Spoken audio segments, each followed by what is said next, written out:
Halo warga Bandung, saya Adam dan selamat datang di Bandung International Podcast episode ke-18. Kali ini, podcast kita akan membahas mengenai narkoba. Tapi bukan narkobanya ya, kita akan membahas mengenai badan yang menanggulangi serta memberantas kasus narkoba. Selamat datang Bapak AKBP Denny Yus Daniel SIPMH. Selamat datang Pak, bagaimana kabarnya Pak?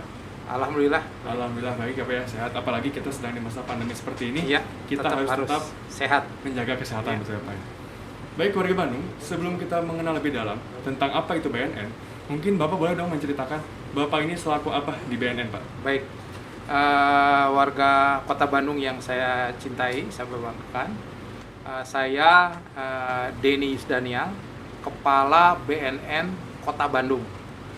BNN sendiri adalah lembaga pemerintah non kementerian yang kurang lebih amanah dari Undang-Undang 35 Undang-Undang Narkotika 2009, bagaimana di dalamnya BNN berdiri mulai dari pusat, provinsi maupun di daerah. Demikian pun di Kota Bandung, seperti itu. Baik. Selanjutnya Pak, ini warga Bandung harus tahu Pak, karena BNN ini adalah salah satu lembaga yang sangat penting bagi kehidupan warga Bandung. Boleh dong Pak, apa sih BNN itu Pak? Ya, BNN itu Badan Narkotika Nasional, bukan Badan Narkoba Nasional. Oh bukan, Badan Narkotika Ya, Nasional. Badan Narkotika Nasional. Karena seringkali masyarakat juga belum mengetahui apa sih perbedaan narkoba, narkotika, psikotropika, dan bahan adiksi. Iya. Kalau misalnya kita mengenal di Polda itu ada badan, ada satuan narkoba, maka BNN adalah Badan Narkotika Nasional sesuai dengan Undang-Undang 35 2009 tentang narkotika. Jadi tugas BNN meliputi bagaimana upaya pencegahan, pemberantasan, penyalahgunaan, dan peredaran gelap narkotika dan prekursor narkotika. Maka dari itu tugas BNN meliputi bagaimana upaya P4GN, menghadirkan P4GN di Kota Bandung.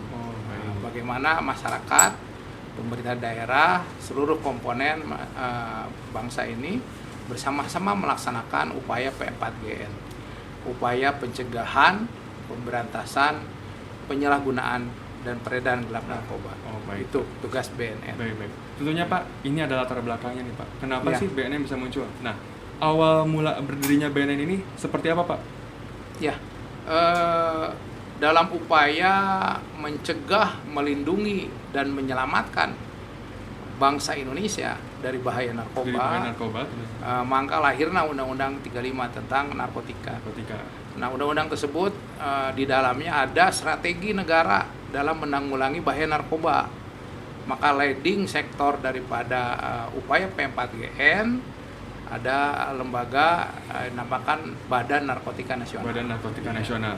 Untuk apa? Sebagai penggerak dan pemersatu upaya P4GN, upaya pencegahan, pemberantasan, penyalahgunaan, dan peredaran gelap narkoba. Jadi bagaimana sih mencegah dan memberantas gitu ancaman bahaya penyalahgunaan dan peredaran gelap narkoba? Karena bahaya narkoba ini ada dua ancaman besar. Ya, satu ancaman penyalahgunaannya. Yang kedua adalah ancaman peredaran gelap. Peredaran gelap dari narkoba itu sendiri. Ya, kita semua terancam oleh dua bahaya besar itu. Bahaya bisa menjadi penggunanya sampai menjadi pecandu, bisa menjadi bagian dari sindikat narkoba. Jadi pengedar gitu ya. Tanpa kecuali. Ya, kita sering dengar sekarang berbagai profesi terlibat dalam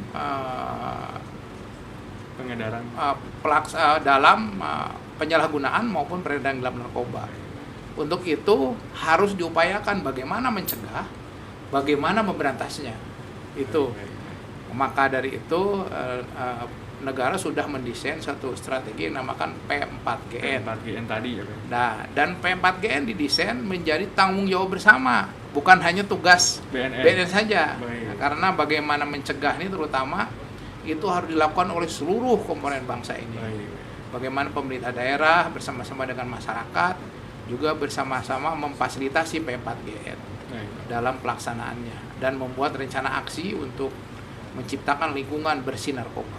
Baik Pak, ini Adam juga ingin tahu nih Pak, BNN ini sudah berdiri sejak kapan Pak? Sudah berapa lama ini BNN? Sejak ada undang-undang undang-undang narkotika tahun 2009. 2009 ya, berarti 2009 ya? Otomatis sejak BNN berdiri yang itu si Pertika, BNN eksis melaksanakan tugas-tugas P4GN. Di dalamnya tugas-tugas ada pencegahan, ada pemberantasan, ada juga rehabilitasi, juga pemberdayaan masyarakat, termasuk juga kerjasama antar instansi dan kegiatan-kegiatan pemberdayaan masyarakat yang paling penting mengajak seluruh komponen ini bersama-sama melaksanakan kegiatan P4GN. P4GN tadi ya. Baik Pak, selain P4GN nih Pak ya, ataupun apa sih peran fungsi dari BNN ini sendiri Pak, agar warga Bandung ini mengerti BNN itu adanya untuk apa? BNN selain bagaimana menjadi penggerak dan pemersatu dalam upaya pencegahan dan pemberantasan masalah penyalahgunaan narkoba maupun peredaran gelap, juga melaksanakan menyiapkan layanan yang hubungannya dengan P4GN. Kantor kami di Jalan Cianjur, nah itu juga menyiapkan layanan terpadu hubungannya dengan P4GN, misalnya konsultasi hukum, rehabilitasi, pemeriksaan urin, kemudian edukasi dan lain sebagainya. Dan semua layanan itu gratis untuk masyarakat. Gratis untuk masyarakat, Ya. Dan insya Allah ke depan kami bersama-sama dengan pemerintah daerah akan juga mengupayakan hadirnya lembaga rehabilitasi si pemerintah yang mampu menampung bagi masyarakat Kota Bandung yang sudah terlanjur menjadi pecandu narkoba. Harus direhabilitasi saja. Harus direhabilitasi langsung ya Pak ya itu? Iya, oleh betul. BNN sendiri. Nah, untuk itu kami bersama-sama dengan Pemkot bagaimana mengupayakan nanti lembaga rehabilitasi ini mampu menampung masyarakat yang sudah terlanjur menjadi pecandu gitu ya Pak ya? Okay. Baik Pak, ini Adam ini kan masih pemuda ya Pak istilahnya untuk warga Bandung. Nah, peran pemuda sendiri bisa melakukan apa nih Pak untuk BNN? Kira-kira? Sangat penting saya kira ya. P4GN diantaranya adalah bagaimana sih mencegah, melindungi dan menyelamatkan terutama generasi muda ini. Karena generasi muda ke depan adalah generasi harapan bangsa, generasi yang akan menggantikan generasi yang sekarang. Tentu saja ini sangat penting untuk kita pagari agar tidak terlibat dua hal tadi, ancaman tadi. Terlibat penyalahgunaan dan peredaran gelap. Ya, menjadi pecandu, pengguna narkoba, dan menjadi bagian dari pengedar. Kecandu narkoba dimulai dari coba pakai. Coba-coba ya Pak. Coba-coba begitu. Kemudian jadi rutin pakai. Kemudian jadi pecandu. Dan di dalam undang-undang kita tentang narkotika, perbuatan-perbuatan itu adalah perbuatan tindak pidana narkotika. Memiliki, menguasai tanpa hak dan melawan hukum narkotika alami maupun bukan, itu adalah juga perbuatan pidana. Selain adik-adik kita, generasi muda harus kita lindungi, harus kita upayakan mereka mampu mempunyai imunitas, mampu mempunyai daya tolak, itu yang terpenting terhadap narkoba ya Pak? Iya betul. Yang paling sulit adalah bagaimana menciptakan imunitas, daya tolak di generasi muda kita. Pentingnya komunikasi, informasi, edukasi yang kontennya P4GN tentu saja ini harus sering disampaikan kepada generasi muda agar generasi kita mempunyai pemahaman, mempunyai kesadaran tentang bahaya narkoba sehingga mereka mempunyai daya tolak, imunitas. Apabila ada tawaran narkoba, mampu menolak narkoba. Makanya say no to drug gitu kan. Say no to drug ya. Stop narkoba. Perangi narkoba kalau sekarang kan. Sekarang sudah negara kita sudah darurat narkoba. Bapak Presiden menyatakan negara kita darurat narkoba. Maka dari itu saatnya kita perang narkoba. Jangan hanya dia. Kita perangi narkoba ya, Pak. Mulai dari diri kita sendiri. Adik-adik semua generasi muda baca diri kita sendiri. Sudahkah kita mampu mempunyai daya tolak, mampu mempunyai imunitas. Baca diri kita. Iya. Wah, saya mampu menolak narkoba, yakin. Saya nggak akan Ada tawaran apapun saya akan selamanya seumur hidup. Seumur Itu hidup, bukan ya. saat ini aja Iya, kan iya, gitu. iya. Nanti bolehlah gitu. Iya, jangan gitu ya, Pak ya. Iya. Saat ini mampu, saya nggak mau. Nggak mau saya nolak. Saya no to drug. Say no to drugs. Saya perangi narkoba. Oke, Dimulai dari diri kita. Kemudian lihat di rumah keluarga kita, Oh, ibu oke. kita, bapak kita Kita- sudah bersih belum? Adik-adik kita, nenek kita, kakek kita. Oh, iya. Iya betul. Iya, betul. Tidak terkecuali mereka juga menjadi objek ancaman. Nah, lihat di rumah. Nah, kalau ada di rumah segera upayakan. Nah, kalau memang ada yang terlibat penyalahgunaan, baru coba pakai, rutin pakai, apalagi menjadi pecandu segera untuk baik. kita jangkau, kita tempatkan di tempat rehabilitasi misalnya kalau dia Oke. pecandu. Kalau memang dia bagian dari pengedar, Pengedar. segera upayakan, kalau bila perlu ya Dijerujikan laporkan, ya, Pak, ya? laporkan Iya. kepada petugas penegak Petugas, hukum iya. gitu, karena ini. Nah, kalau kita yakin di keluarga kita bersih Bersih. narkoba, karena mulai dari anak, ibu, bapak sudah punya komitmen, saya harus bersih narkoba. Keluarga kita keluarga bersih narkoba, Perang narkoba ya, Pak. perangi narkoba. Kemudian lihat lingkungan RT RW kita. Lingkungan RT RW kita, Pak. Iya, lihat. Kalau memang di RT kita, wah ternyata di sana ada pecandu, kemudian di sana ada pengedar. pengedar gitu. Jangan diam saja. Karena kalau kita diam, besok, lusa ataupun tidak lama lagi mereka akan masuk ke rumah kita. Iya, akan ada dampaknya ke kita ya, Pak. Betul, Kena karena juga. kita diam saja, tidak Baik, berbuat baik. sesuatu. Iya. Tapi kalau memang menemukan bersama dengan ketua RT, bersama masyarakat, makanya kita harus peduli dengan lingkungan dengan kita, mulai dari RT RW. Di lingkungan RT RW dan kelurahan di Kota Bandung sudah ada program Kelurahan Bersinar. Kelurahan bersinar, Pak. Kelurahan Bersinar. Tujuannya adalah bagaimana menciptakan lingkungan bersih narkoba di kelurahan tersebut. Bersinar itu bersih narkoba. Bersih narkoba, Pak. Nah, kemudian setelah RT RW, kalau kita masih sekolah, kita cek di sekolah kita. Oh, Kalau kita lingkungan mahasiswa sekolah ya, Pak, ya? di perguruan tinggi, kita cek di sana. Di Di kampus perguruan tinggi kita. ada Artipena, aliansi relawan anti narkoba di sana. Oh, baik. Jadi lingkungan pendidikan kita juga harus bersih narkoba. Iya, tentu, Pak. Dengan dimulai dari siapa? Dari individu-individu mahasiswa yang ada. Oh, Nah, termasuk di lingkungan pendidikan menengah atas misalnya atau SMP begitu sama. Mulai dari dasar sampai perguruan tinggi harus bersih narkoba. bersinar, Pak. Nah, kalau kita sudah kerja, di lingkungan kerja kita juga harus bersih narkoba. Harus bersih juga Iya, ya, Pak. Ya? betul. Jadi dari yang paling kecil sampai Iya. yang paling besar ini harus Betul. bersih semua ya, Pak ya. Betul. Apakah kita pekerja pemerintah, ASN misalnya, atau pekerja swasta? Semua tempat kerja gitu kita ini harus bersih narkoba. Bersih dari narkoba. Maka dari itu sasaran P4G ada 4 lingkungan. Empat lingkungan. Tadi disampaikan ya. Oh iya. Satu betul. lingkungan pendidikan, lingkungan keluarga, lingkungan masyarakat, lingkungan pekerja. Oh, baik. Pekerja itu pemerintah maupun swasta. Harus bersih narkoba. Semuanya ya, Pak ya? Semuanya. Nah, makanya peran generasi muda itu adalah bagaimana mereka mampu menolak narkoba. Paling penting. Iya, iya. Itu saja. Kalau di Kota Bandung seluruh generasi Masyarakat. mudanya mampu menolak narkoba, mau laku narkoba. Mau laku Iya, narkoba ya, Pak ya? laku. Tidak akan ada Masalahnya, narkoba ya, Pak? masalahnya masih banyak yang tidak mempunyai imunitas, tidak mampu menolak. Tidak mampu menolak narkoba Iya. tadi ya, Pak ya. Sudah mulai coba pakai, dia rutin pakai, rekreasional misalnya. Itu masalahnya. Oke, Maka Pak. dari itu harus ada upaya-upaya penegakan hukum maupun upaya-upaya rehabilitasi. Oh, baik. Nah, gini, Pak. Kita juga harus memberi rasa jerak atau rasa takut nih, Pak, kepada warga Bandung. Ya. Kira-kira, Pak, dampak atau efek penggunaan narkoba yang paling aneh deh, Pak, ada nggak, Pak?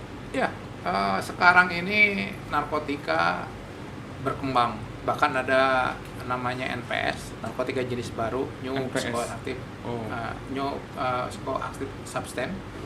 Itu banyak sekali jenisnya. Sebagai contoh, dulu kita tidak mengenal tembakau gorila misalnya ya. Tembakau gorila. Iya sekarang Oke, ya. oke. Ada cannabinoid sintetis namanya itu. Oh, iya. Nah, kalau dulu mungkin jenis-jenis ganja. Nah, kalau narkotika sendiri kan ada tiga golongan. Golongan 1 tidak boleh digunakan untuk kesehatan, apapun alasannya. Apapun alasannya, golongan 1 tidak bisa digunakan boleh. apa ya? Golongan 1 apa saja diantaranya adalah ganja maupun sabu-sabu ataupun metapetamin dan jenis lainnya yang golongan 1. Itu tidak boleh untuk kesehatan. Hanya boleh digunakan untuk ilmu pengetahuan atas izin menteri. Gitu ya. Jadi kalau ada yang meneliti tentang zat-zat itu boleh, tapi untuk kebutuhan ilmu pengetahuan dan teknologi atas izin menteri. Atas izin menteri itu juga. Nah, kalau ada yang merekomendasikan untuk kesehatan, saya kira itu bertentangan dengan ketentuan hukum yang berlaku di negara kita. Nah, yang paling membahayakan adalah zat tersebut digunakan oleh kita dan berdampak adiksi. Terhadap tubuh kita dan merusak organ tubuh kita, sehingga kualitas manusia, apalagi generasi muda yang membutuhkan kebugaran kesehatan secara mental maupun fisik, tentu saja ini akan kurang sempurna karena sudah terjangkit adiksi, apalagi menjadi pecandu. Kehidupan sosialnya tentu saja akan terganggu. Termasuk juga kualitas bagaimana dia bisa eksis di kehidupan di negara kita dan bersaing dengan negara lain. Itu saja. Dan ancaman kualitas sumber daya manusia ancaman oleh bahaya narkoba ini serius sekali, karena kita akan kehilangan generasi penerus bangsa kalau saat ini kita tidak berbuat sesuatu untuk P4G, untuk pencegahan, pemberantasan penyalahgunaan dan peredaran gelap narkoba. Maka dari itu P4G ini menjadi tanggung jawab kita semua, termasuk adik-adik generasi muda, harus melaksanakan P4GN ya Pak ya? Bagaimana caranya tadi itu? Mulai dari diri kita sendiri. Kemudian lihat keluarga kita, teman-teman kita juga. Dimasuk keluarga juga masuk komunitas ya. Kalau kita punya komunitas, cek komunitas itu juga ya Pak ya? Harus bersih gitu. Betul, komunitas itu juga harus bersih narkoba. Jangan kita biarkan ada teman-teman kita yang di komunitas itu, dia memakai, udah biarin itu urusan manehna gitu kan, tekenging. Karena dia adalah teman kita. Lama-lama kita akan terpengaruh. Dan ada suatu kisah, satu komunitas punah. Ada satu kisah, saya nggak perlu sebutkan di mana. Satu komunitas ini misalnya beranggotakan 10 orang, punah itu karena seorang dia menggunakan narkoba. Kemudian akhirnya yang lain ikut menggunakan karena apalagi pengguna narkotika dengan jalur suntik, sehingga dia ada HIV, kemudian ada hepatitis. Ada efek lainnya Pak ya? Penyakit lain pun jadi mudah terjangkit ya Pak ya? Dan ini kisah nyata. Dan akhirnya dari 10 orang komunitas itu ya nggak panjang gitu, mereka berguguran satu-satu akibat dari dampak penyalahgunaan narkoba yang sangat bahaya. Bahaya. Saya kira masih banyak kita aktivitas yang bisa menyehatkan. Lebih bermanfaat mungkin ya Pak? Lebih bermanfaat. Jauh lebih bermanfaat. Apalagi di situasi pandemik ini, kita harus mempertahankan imunitas tubuh, kesehatan.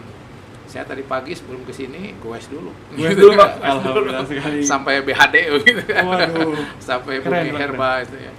Dan itu menjadi kebutuhan sekarang. Dan situasi pandemi goesnya malipir karena sepi begitu. Jangan banyakkan gitu. Jangan banyak orang ya Pak ya. Tetap mematuhi protokol kesehatan mungkin. Itu kesadaran untuk sehat tanpa narkoba saya kira harus tanamkan dari sejak usia dini, apalagi anak-anak, adik-adik generasi muda Kota Bandung terutama ya. Begini Pak, kita lanjut ke pertanyaan selanjutnya nih Pak. Jadi di Instagram ini sudah ada banyak banget Pak yang ingin bertanya silahkan ke BNN ini Pak. Salah satunya begini Pak, mau tanya katanya, kenapa ganja itu termasuk ke dalam kategori narkotika, sedangkan di beberapa negara bahkan Malaysia sudah dilegalkan oleh pemerintahnya. Terima kasih, dari ZCKY Ahmad Pak katanya. Iya, itulah. Jadi negara kita adalah negara hukum berdasarkan legalitas.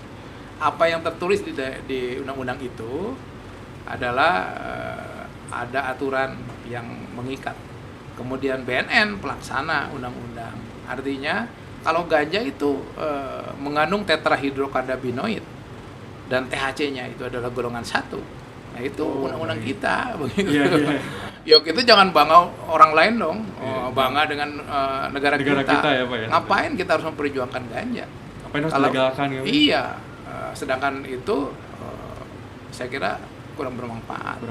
Apapun alasannya, ada yang wah begini begitu kan, itu hanya ya kita mungkin ada yang satu kelompok yang ingin berusaha untuk misalnya melegalkan gitu. Tapi tentu saja itu BNN pelaksana undang hanya melaksanakan upaya pencegahan dan pemberantasan. Dan ganja masih kepada golongan 1. Siapapun saat ini yang memiliki, menguasai, ada sanksi hukum. Ada sanksi hukumnya ya Pak, jadi untuk pengguna narkoba ini. Jadi kalau bicara tentang itu, ya itu kan undang-undang. Iya, ada di undang-undangnya ya Pak. Bukan buatan BNN. Bukan buatan BNN ya Pak, betul. Jadi pertanyaan itu, tanya kenapa, ya tanya yang buat undang-undang. Tanya yang buat undang-undangnya ya Pak. Betul sekali. Tapi masalah kita sampai saat ini sepakat bahwa ganja dan THC serta turunannya, sekarang kan ada kanabinoid sintetis, banyak sekali turunannya. Banyak turunannya gitu ya, banyak kalau jenisnya. memang mau THC bisa untuk pengobatan, ya turunannya kan banyak. Iya. Yang belum masuk kategori undang-undang 35 kan ada, masih yang belum tertulis di undang-undang narkotika, masih banyak turunannya. Ya bisa dipakai itu misalnya gitu kan. Iya. Nah, tapi kalau kategori itu THC itu tidak boleh karena masuk golongan 1. Jadi seperti itu. Nah ini Pak, ada pertanyaan unik nih Pak dari La VHLM. Penasaran nih, kayaknya dari tahun kemarin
Itu bukan gitu-gitu aja, memang itu adalah memang melanggar hukum. Melanggar hukum ya. Karena undang-undang kita jelas melarang memiliki, menguasai tanpa hak.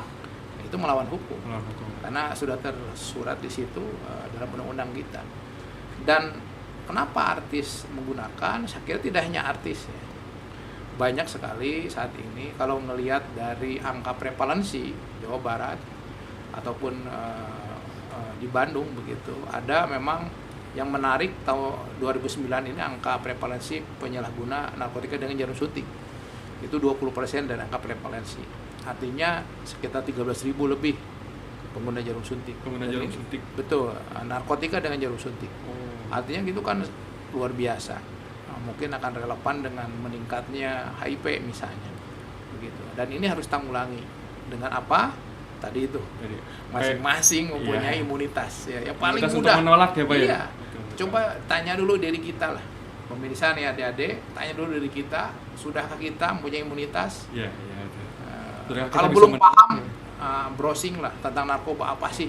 Jangan browsing tentang hal-hal informasi yang kurang penting lah, kurang penting dan menyesatkan banyak kan. Menyesatkan tentunya Pak. Tapi kenapa sih bangsa-bangsa di dunia sepakat bahwa narkotika ini akan menghancurkan bangsa? Seperti hanya menjelang Hari Anti Narkotika Internasional, tanggal 26 bulan 26 ini. Juni ya Pak ya? Iya, bulan ini bangsa-bangsa di dunia menyatakan keprihatinan bahwa narkoba ini adalah menjadi ancaman bagi kelangsungan generasi muda terutama. Karena kualitas daripada anak bangsa kita akan benar-benar dipertaruhkan. Kalau sudah menjadi pecandu, dia akan menjadi beban sosial menjadi beban keluarganya, menjadi beban negara, menjadi beban pemerintah, menjadi tanggung jawab kita semua harus menyiapkan rehabilitasi, dan itu sangat mahal. Lebih baik mencegah itu dengan mulai dari kita, lihat keluarga. Kalau yang sudah terlanjur, ayo kita kamu berhenti. Bantu rehabilitasi Ya, mungkin Pak kalau sudah parah, rehabilitasi. Kebijakan rehabilitasi ada dua.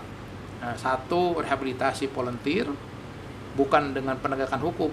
Dia datang sendiri atas kesadarannya atau dijangkau oleh adik-adik atau yang mengetahui nih, waduh, P4 Gente sih kebijakannya ada volunteer nih, maksudnya dengan sukarela pecandu ini hadir, dibantu oleh temannya, keluarganya atau siapapun untuk merehabilitasi dia. Itu tidak akan dihukum. Baik.